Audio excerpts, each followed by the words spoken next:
I am here with our first associate, other than myself, at Leading Edge Financial Planning, here on Real Wealth Podcast, which is sponsored by Leading Edge Financial Planning. Lyndon Zielke was a career software and electrical engineer with Viavi and decided to make a career change. So our story actually starts with Lyndon introducing himself to me about 3 years ago now. And he was a Dave Ramsey certified coach. He had passed his CFP exam after self-studying all by himself. No sponsoring firm, anything like that, just decided to go for it. He was passionate about personal finance and planning and wanted to help other people. And we put up a section on our website to say, we're hiring. And from that, Lyndon called me, and a couple conversations later, and me trying to talk him out of it a bit, he made the very sobering announcement to me that he was going to get up and go quit his job of 35 years. So I just want to welcome Lyndon onto our podcast this morning and get to talk a little bit about what that career change looked like, how life was for him during that period of time, and learn a few things about thinking through a career change.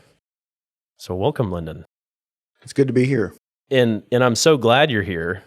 And you've been with the team here, I am too.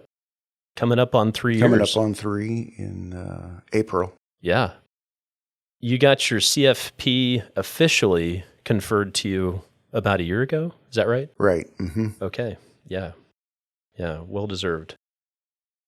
So let's talk about your career change. You're with Viavi it wasn't Viavi for all 35 years, but. Right. We'll call it Viavi. Yeah. And yeah, so after 35 years of working there, when did you know it was the right time to make a career change? Well, I'll start a little bit earlier. About 7 years ago, I was really burned out with the job already then. So I started here 3, but really it goes back 7. And I was really, really tired of what I was doing and talking to my wife about it. And she said, well, what do you want to do then? And I thought, well, I don't know what I'm going to do, but I'm not going to jump out of the proverbial frying pan into the fire without knowing what I'm going to do. Just by chance once, I was talking to a guy, I was asking what he was doing. He said he was a CFP, and I was like, oh. He kind of told me a little bit about what he did, and I said, well, that's what I want to do. Okay, that's 7 years ago. It took me a couple years of thinking about it. I'm not a quick decision maker, and which is probably sometimes good and sometimes not. But then about 5 years ago, one day I just said, I don't know how I'm going to do this. I know it's difficult because there's a big process to go through to be a CFP, as you know. And but I thought I'm just going to sign up to go to school and become a certified financial planner, because first thing is you got to take classes for a year. And at the same time, I thought, you know what? I think I'm going to do this Dave Ramsey thing too. So at the same time, I was going through and becoming a certified Dave Ramsey coach and taking classes to become a certified financial planner. So I was really busy for a little bit over a year. I studied anywhere from 2 to 4 hours every day, 7 days a week, up till I passed my exam. So answering the question, when did I decide it was right? That was over a 2-year process of saying, I don't think I can do this. This looks too hard. There's too many unknowns. I need to know everything, have everything planned out before I can make the jump. But finally I decided, you know what? I'm never going to know for sure. I'm just going to do it. So by the time I quit my job 3 years ago, I'd already been through 4 years of thinking about it. So it was an easy thing to do. I wasn't scared at all. I was just 100% ready to quit what I had been doing because, like I said, I was burned out 7 years ago. So by 3 years ago, I was definitely done doing that. Yeah, I remember you were thrilled when you made that announcement and got up and walked out, and I was a little terrified.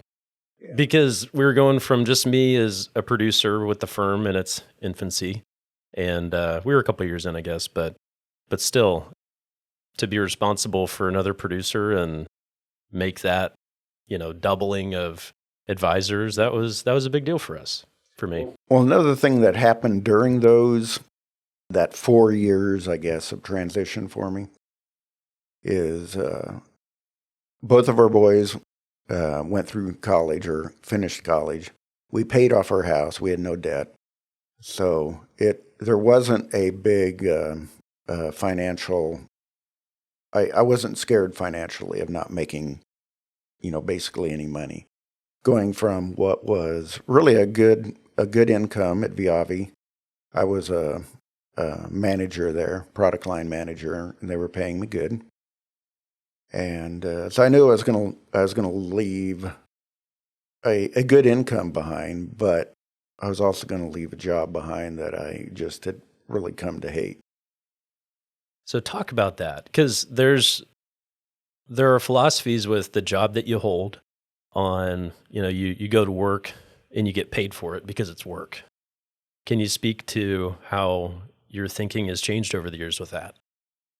Yeah, I think probably the biggest way it has probably changed is, although we need an income from our job, we need to live, there are times when you can't change jobs. Maybe you have a large amount of debt, or it's going to create quite a bit of uncertainty and as to whether or not you can pay bills. That's one thing. But I think your work should be fulfilling. And I've heard that poo-pooed a lot. It's like, well, work, they call it work for a reason. On the other hand, I really believe that it's possible to have a job that really fills you and doesn't empty you every day, which is the way the job was for me for probably the first 30 years anyway, of those 35. I loved it. I loved what I did during that time. So I think what has probably changed for me is that you can do what you're passionate about. And that doesn't mean you're not going to be able to make a living doing it also. Yeah, we all have our giftings, and that'll build and change and morph over the course of our life. And, sometimes your work culture does too. Might shift from what it used to be right out from under you, and then you got to still keep doing your thing. And from our previous conversations, maybe that happened a little bit at work. Yeah, over the 30 years, we went from a small company that was a lot of fun to work at. But, work isn't just about having fun. I was passionate about it. I was excited about it. I was excited to go to work. And, I woke up thinking about the day and not dreading it. I went from that to thinking about the day and dreading it, and maybe even feeling almost a little bit sick on a Sunday night, knowing, oh, time to start another week. And I'm sure a lot of people listening can relate to that Sunday night kind of blues that comes over you when you realize, I got a whole nother week to go through. And that's where the thank God it's Friday came from. Mm. I don't think too many people say thank God it's Monday, but I'm pretty close to it right now. Oh, good. Yeah. And that's an awesome place to be when, especially if you know that you don't have to show up. You guys have been very diligent, and it's nice when you don't have to show up to earn the money. You're doing it because it's fulfilling, and you want to be there for the people that you serve and go do more of it. Yeah. So anyways, I'm happy for you with that. Do you think you could have, we've talked about this before, when do you think the earliest you actually would have had the option on the table to leave your job and make the career change? Was it sooner than what happened, or? Yeah, I think that probably as soon as our boys graduated from college and we weren't helping them out anymore, we suddenly did have a lot more income at that point, or disposable income.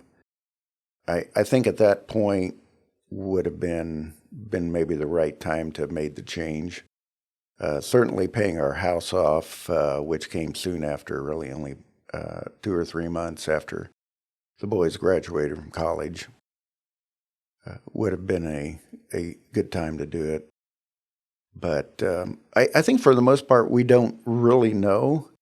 And I didn't even really know until I got here. Right. And part of what we do here, what I try to do here for people, is help them figure out how much money they need to live for the rest of their life. Not focus on how much money can I have someday, like when I die, like that's going to do you any good. But do I have enough for the rest of my life? If I could have had a financial planner that was life-centered, like we are here, I think they would have told me probably a couple years earlier that I would have been able to change careers at that point, and without any fear of running out of money at that point. I mean, I realize not everybody is in that position, but I think that you've heard of the golden handcuffs. Mm-hmm. Yeah. Where the job you're in is going to pay more than anything else that you could do. And so that makes it hard to change to something else, because you know you're going to take a cut in pay until you take your eye off pay and instead have your eye on the life aspect of it. Then it can become very easy to do. And even though I didn't know that when I came here yet, within a year I did know, and I was like, hey, I could have done this a lot earlier. Right. Yeah. So if you had a guide that was helping you to focus on what do you really need, not what are you giving up? Mm-hmm. Because I think it's easy to fall into, well, I'm giving all this up. But if we can come to terms with, no, here's what you need, here's what you're actually going to live on, and the rest of it's going to be left over when you're dead. Right. You actually aren't giving anything up, mm-hmm. which is Yeah. which is a fun reality to live in. Mm-hmm. Honestly, it's very fulfilling. But in that period of time where life was difficult, actually, I'll read this. I got this from a friend this morning. The quote is from Streams in the Desert devotional. It is sorrow that opens up within us the capacities of the heavenly life, and it is sorrow that makes us willing to launch our capacities on a boundless sea of service for God and our fellows. So it is with many souls who indolently live on the outer edge of their own natures until great thunderstorms of sorrow reveal hidden depths within that were never hitherto suspected. So some bigger words than I know what they mean, but Yeah. Yeah, I don't, but for whatever Yeah. for whatever it's worth, there are periods of life that are difficult that open us up to new growth, and so I don't want to totally say we need to live a life without any troubles, because I think those difficult seasons grow us in ways that we wouldn't have been able to otherwise. Mm-hmm. But at the same time, I think that you probably, if you had another Lyndon guiding you earlier, you probably would have made the shift a little sooner. Yeah. But I am glad, or I think maybe thankful is the word, for what did happen. And by that I mean, we can talk about maybe I could have done it earlier, but I'm glad it happened when it did, in the way that it did. And I can certainly see God's hand in it, guiding me to where I am today. Mm-hmm. There's always two sides to it, right? I'm glad what happened is what transpired, is what happened, and it's been good for me. But on the other hand, if I can help other people get out of a job that is draining them, they're burned out in earlier, I really want to do that for them too. Absolutely. Yeah, and that's that side of it where once we process through it, we figure it out, and we go through that grief process in a positive way, we can help others through theirs. That's true. Mm-hmm. Yeah, there's that redeeming aspect. So now that you're in a fulfilling, exciting career, how would you describe what that's like and how that's different? Not that you weren't ever before, but Right. how would you describe fulfilling today? What's that mean to you? Well, part of what it means is, I mean, you look at the word fulfilled, it's kind of a strange word, full and filled. I mean, who put that word together, right? As opposed to at the end of the day being drained and wishing it was Friday. Not that I don't enjoy my weekends still. I don't want anybody to think that I don't enjoy free time or whatever, but We're watching the Chiefs. well, maybe for doing aspects of the job that I like the best. I don't know. That might be what my weekends are, right? But it fills you instead of drains you. So as you go home each day, you don't need a recovery period to start again the next day. You're full. You're filled. Absolutely. Yeah, and one of my favorite parts of this career is the victory stories at the end of the day. Mm. Be like, man, I was with a client and we had a big breakthrough, and here's what it looked like, and it was really beautiful, and yeah, I mean, those are awesome days, and we're privileged to be a part of that. How would you say the career change has affected your life at home? Well, I have a story about that too. Okay. Studying for a CFP, taking the coursework and then studying for the exam, it's very hard. And you're constantly doubting yourself. And then you hear how few people pass the exam the first time. So having someone that encouraged me through the whole thing, Julie would always put these little Post-it notes. They'd show up different places in my office with encouraging words for me. That, I think, brought us closer and was extremely helpful. I have all of them still. They're in a folder. I've kept them. But secondly, my last job, I'd travel a lot. So I was gone quite a bit. And now I'm home all the time. And so that's good too. Except when you travel to go fly fishing. There's that, yeah. I've been doing that for about almost 35 years also. So I think she's used to it by now. She lets me go still anyway. Mm-hmm. Yeah. Quite the woman you got there to let you out to go fly fishing. Yeah. Yeah. I think I started doing it even when our kids were little. So I'm sure that was difficult. So how's the temperature changed at home, though, between you and Julie?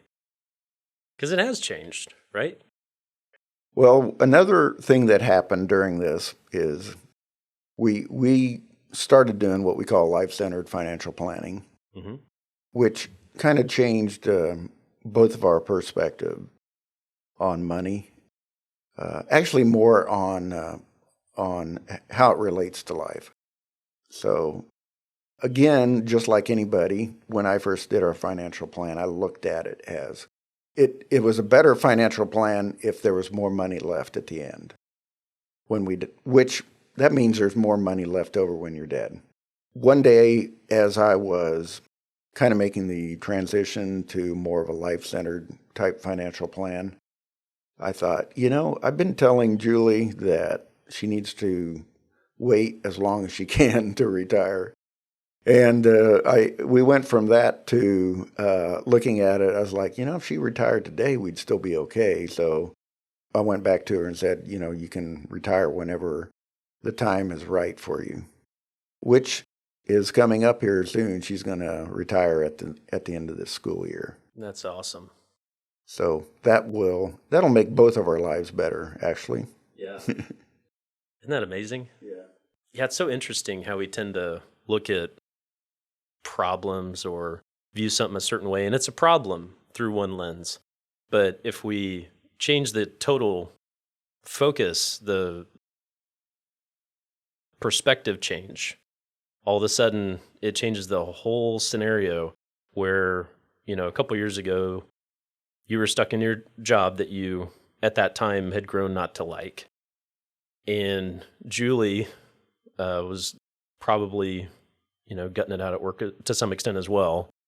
And within the next few months, she'll be retired, and you're in a career that you love, doing it at the pace that you prefer, and you guys are able to experience life in a powerful way because of that shift of perspective. Mm-hmm. That's true. And we had a dog a year ago. Right? That's, what's a dog have to do with life-centered financial planning?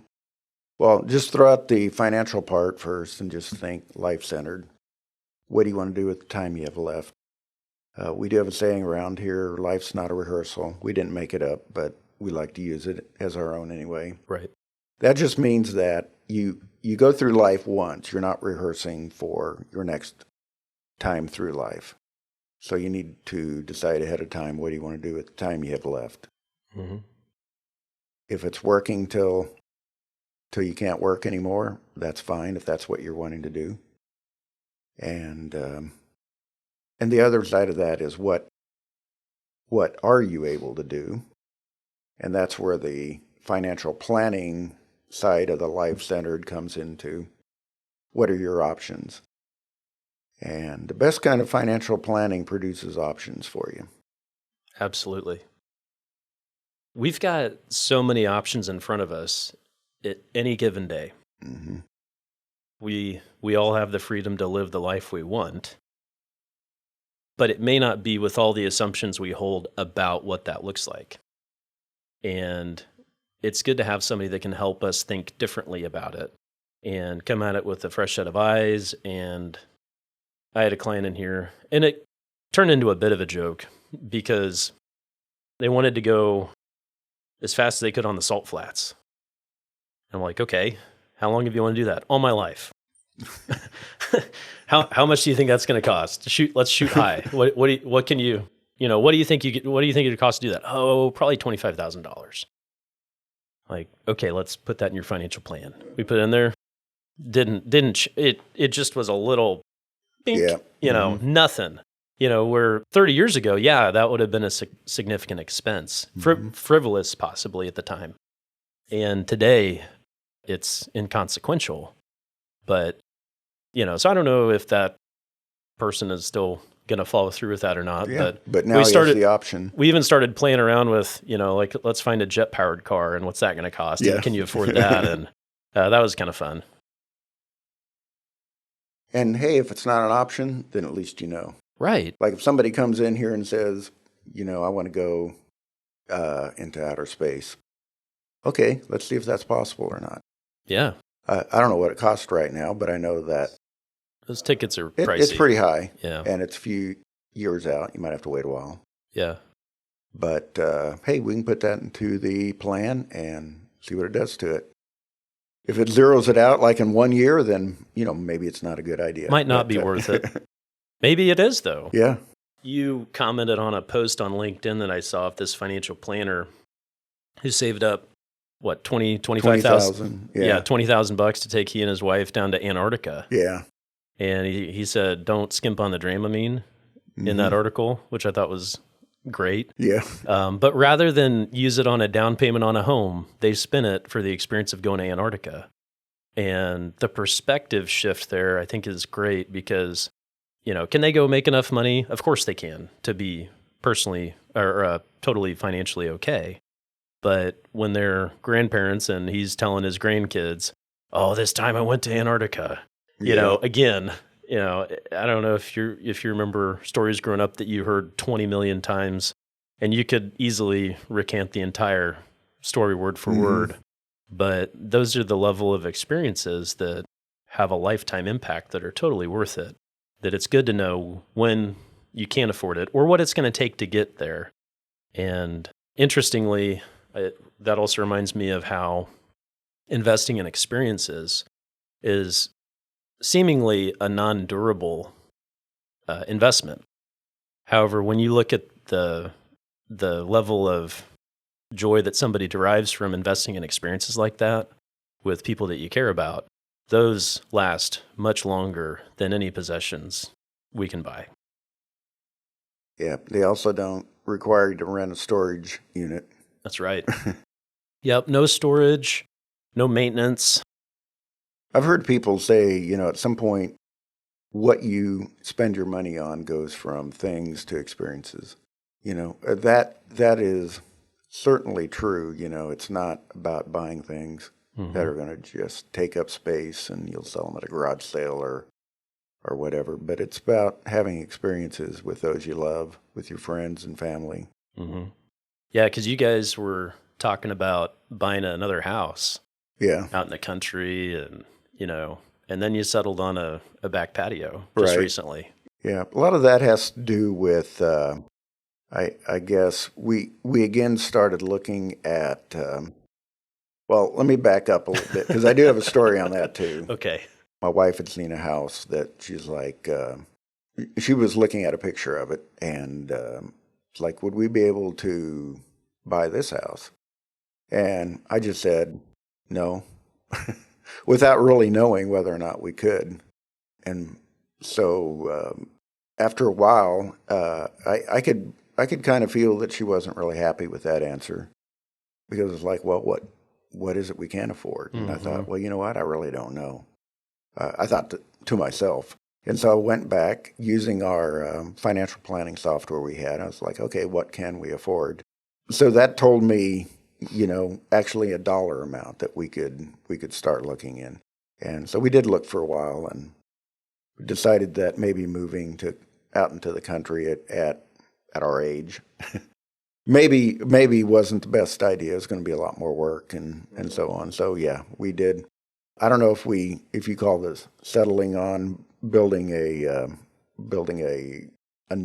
basically a new deck, but it's a covered deck on the back of our house. Settling on is not the best choice of not the best choice, probably. Yeah, of words. But again, we made the decision based on what we're wanting to do with the rest of our life, but also bracketed in by, is it something that is going to impact our finances in a way that are going to make it so we can enjoy it. So I think it really comes down to that. If there's a certain car you want, I've always wanted to drive, fill in the blank. Mm-hmm. Well, at some point, it's like, well, why not? Let's look and see what that does to your plan. Or, if I want to go to Antarctica, which is never going to happen, it's more, there's a lot of places I'd go before Antarctica. But there's nothing wrong with looking at it and seeing how it's going to affect your plan. Another aspect of that is, I think some people, especially after they retire, they think I don't have an income, so I really can't be as generous anymore with the money that I have. Right. And often the opposite is true. You might be surprised at how much of your money that you can give away to things you're passionate about, things you'd like to help more with over the rest of your lifetime. Yeah. You might find out that, hey, we can give away a lot more money than we thought we could and still have plenty to have a good life. In fact, it's probably going to be a better life because sometimes the best thing you can do with your money is give it away. Absolutely. Yeah, it's one of the most freeing things you can do. One of the best ways, if you think that you don't have enough money. I mean, there is a point where maybe, if your accounts are all negative, that's not good. No. But for most people who are able to pay their bills, Yeah. who think that they don't have enough money, try giving some away and start there, because that will break your mindset of that scarcity mindset of your own money, of what's available, of, but yeah, it's easy to get caught up. Who was talking about that? It was that it was a sermon on, I think even this last Sunday I go to Pathway, and they were preaching about money and how it kind of gets sticky. You ramp your lifestyle up, and then all of a sudden you don't have enough money, and you make more, and you need more, and you make more, and you need more, and it's just this spiral of insecurity when you're seeking security in the money.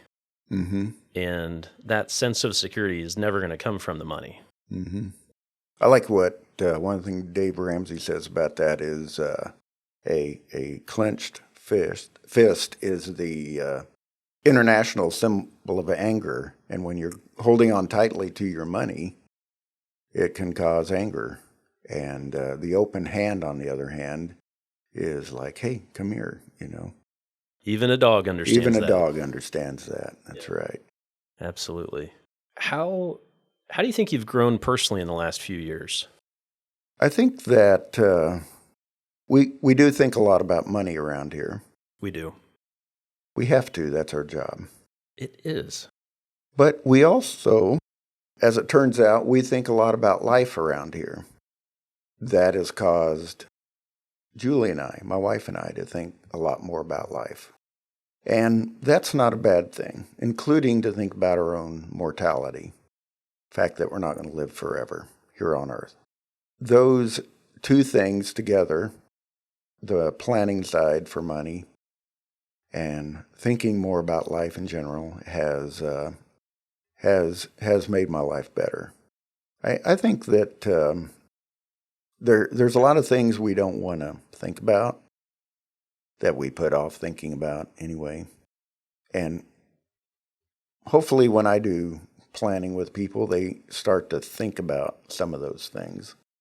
I don't shy away from telling people that, hey, you know where this all ends, right? With you in a box, or at least your body. Right. I draw a picture of it even. They usually maybe laugh just a little bit. I don't put their name on it, but yeah, that's where things end here. So the question is, what do you want to do with the time you have left? And I can't ask other people that without asking myself, without asking Julie and I, what do we want to do with the time we have left? And hopefully that is bringing out what's most important for us. Yeah, I mean, our mission statement here is we help people make wise financial decisions. And you can't do that without realizing we have limited time here. I had a great friend pass away Sunday morning. He was, I think, about 84 when he passed, but he lived a good life. And he left a wife. He left her financially. She's fine, and she's got a great network of friends around her. But it is sobering to know that we don't know when our time is up. And it is good for us to make the most of the time that we have. Yeah, even though we don't know, I think it helps to, well, with a financial plan, we usually put an end date in there, which is always, sometimes it brings up some comments, especially if I have one of them dying before the other because they're, maybe they both die at 90 and they're a couple years apart. Yeah. Well, they don't die the same year in the plan anyway. And we know that things don't go according to plan, but on the other hand, to number our days it's biblical for one thing. I think it helps us think about our mortality. Yeah, I've got some stories from another client. They had a dad that acquired a lot of money, and he, when it got close to when he passed, I believe he had some regrets over working as hard as he did for as long as he did and missing out on the life side with his family. Yeah, I think that's to me that's a life-giving thing to help clients realize that there's a lot more to planning and investing than money. Money's just a tool. It's just here to help us do the things we want to do and live the life we want to live, not the other way around. We don't. When you start serving money, you're the slave. Mm-hmm. It makes a terrible master. Mm-hmm. Yeah, and kind of getting back to your comments on sometimes we wind up enslaving ourselves to a job that we don't like because we've got to make that level of money to pay off the amount of debt and bills that we have. But once you live more debt-free and you lower that required outflow, then your options really open up to living the type of life you want to live. And it is a paradox because sometimes if you think that spending that money is living the life you want to live, you realize you may limit your options a lot more than you thought if you do it too soon. So what do you think the next 10 years might hold for you, Lyndon? I think that I'll be here for the next 10 years. If that's good news or bad news? I don't Not know. in a pine box. No, I mean, right, yeah. Like just career-wise. Just career-wise, yeah. You're not just saying that because I'm here. No, right? no. Of course not. It's to look ahead 10 years. I think it helps to look back 10 years. So 10 years ago doesn't seem like that long ago, really, for me anymore. Certainly the second half of your life, you might say it's like, the second week of a vacation or whatever. It goes by a lot faster. I don't know why that is. It's still 24 hours a day, 7 days a week. So I think the next 10 years will go by incredibly fast. And I don't want to waste that time because I figure based on just hereditary that I probably have 18 good years left. And I have a lot of longevity in my family in terms of being able to do whatever I want to a certain extent. That's what I feel like the time we have left. So I want to make the most of that. And especially the next 10 years. Really part of that is I want to help as many people as I can also have the best life possible with the money they have. It's not about telling them they need to work and earn as much as they can. It's about having the best life possible with the money you have. What lessons would you hope to impart to anybody else that is either in a job or career that they've grown less than happy with, or they're just kind of considering pursuing a calling they felt that they've had, even though they're in a job that they're maybe okay with? What lessons would you like to impart to anybody who's thinking about a career change? I think that probably one thing is to start to do some planning. Now, I don't say that just because I'm a financial planner, but I do say that now because I do know help is available. That didn't even cross my mind. I didn't even know 7 years ago when I was burned out. I didn't even know there were people that did this kind of work, really. I knew there was, brokers and people that help you invest or whatever. But to actually help, if I'd have known there was help out there where, hey, I can go see people, they can help walk me through what my options are financially, how much longer do I need to go working this job, or, do I need to work any longer at all? On top of that, seeing a financial planner that has a life focus and isn't just going to try and sell you something. Maybe do a financial plan, but just try and sell you something. I'd run away from those kind of people. So make sure you're aware that that's out there also. Yeah, if I would have known that help was available, I think I would have sought it out 7-8 years ago. Okay, but I'm going to push back on that a little bit. The Lyndon of 10 years ago. Yeah, I know what you're going to say.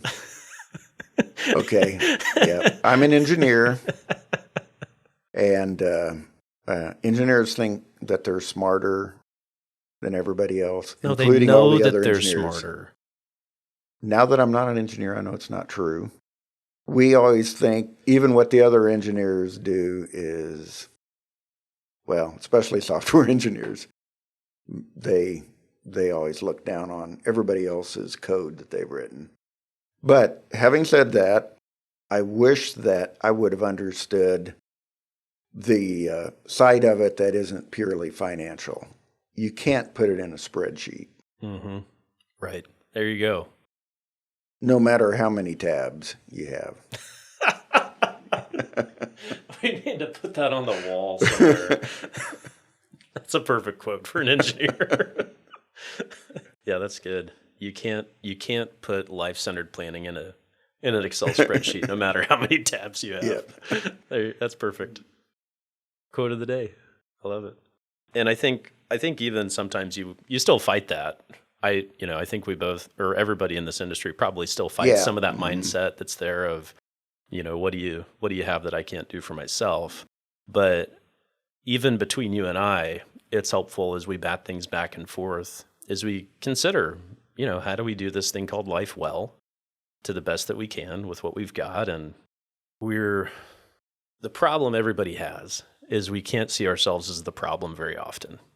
We have to get to a pretty sometimes distraught place to see ourselves as the problem, maybe. You know what I mean? So going back to that quote I read earlier on being in a place of sorrow, sometimes that breaks us down, but it is hard to make that shift of, it takes a lot of energy, in fact, to be able to see if we can see ourselves as the problem of being in our own way, because we're never objective about ourselves. We're always looking from the inside out, and it does help to have somebody that's looking from the outside in. Mm-hmm. Yeah, if you can take a step back and look at yourself, that is helpful. It's even more helpful to have somebody else do that for you. Mm-hmm. Yeah. Objectivity has a value that is difficult to nail down because you never know what you're missing out on when you are missing out on it. You're just flat blind to it. You just don't see. That's why they call it blind spots. Mm-hmm. If we could see our own blind spots, they wouldn't be blind spots. That's right. That's right. It's great to have somebody in your world that can help reveal that to you. And I've appreciated having you here, and you add a lot to our team, and especially with your Excel charts, that adds a lot too. Yeah, you have some really incredible Excel skills. But beyond the spreadsheet, you bring a lot to the firm, and I've appreciated having you here, and I'm just grateful I get to interview you on how your life has changed and the things you've learned, and hopefully allow for a path for others to make a similar life-giving change into their career, their next career. Well, I suppose that is a wrap for today, and thank you so much, Lyndon, our resident software and electrical engineer, certified financial planner, jack of all things Excel, and then some. Yeah, well, thanks for having me on. Yeah, and if somebody wants to work with you, how do they do that? How do they get a hold of you? Of course, they can call me, 316-535-0750, or email me, Lyndon, Lyndon, at leadingedgefp.com. All right. Well, there you have it. Thanks for coming on Real Wealth Podcast. And until next time, thanks for listening.